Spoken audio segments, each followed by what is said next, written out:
Hello everyone and welcome back. So in this video I'll show you 3 different cases that I'm using right now with my Samsung Galaxy S22 Ultra, and these cases include an official one from Samsung. Next I have a third-party case from Pitaka, and in the end I have this unbranded case, which is the cheapest one as well.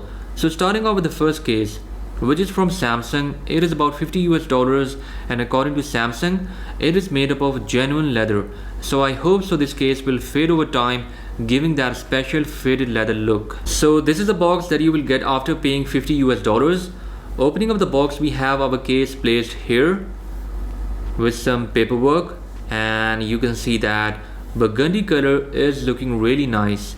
Inside we have this soft felt to protect the phone from scratches. The back is a bit less grippy as compared to what I thought. But anyways, let's place our Samsung Galaxy S22 Ultra in this case. Okay, it fits perfectly fine. And the best thing about this case is that we don't have any P-shape cut out here. The camera is still not protruding out, which is a great thing. You can easily place your phone on a table without the risk of scratching camera lenses.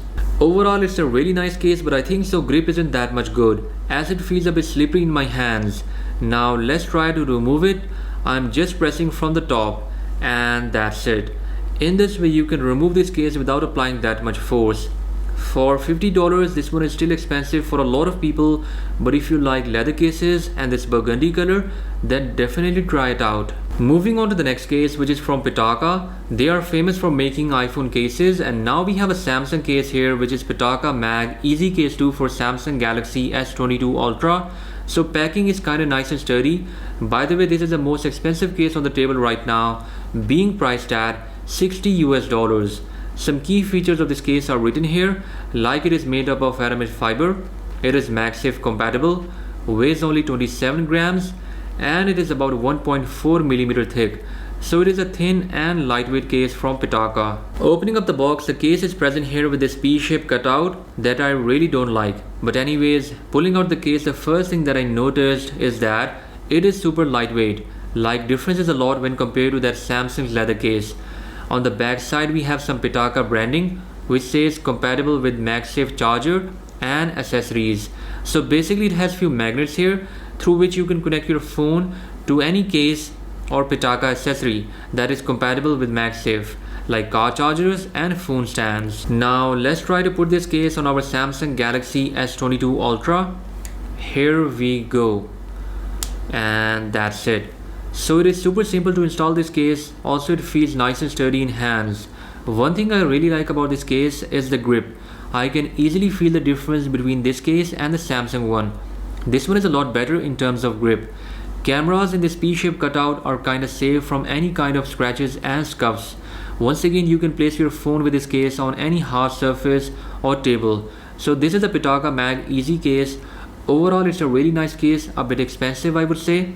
But if you want a case that has solid grip, that is lightweight, then you should definitely try it out from Pitaka. Moving on to the last case, this one is unbranded. You can buy it from many different websites like AliExpress and some local ones. So the case comes in this carbon fiber style packaging, and opening up the box, this is a case in red and black color. It is also available in just red color, but I think so this unique combination of black and red color is looking nice with this case. Talking about the price, you can get it for about $18 to $20 depending on from where you buy it.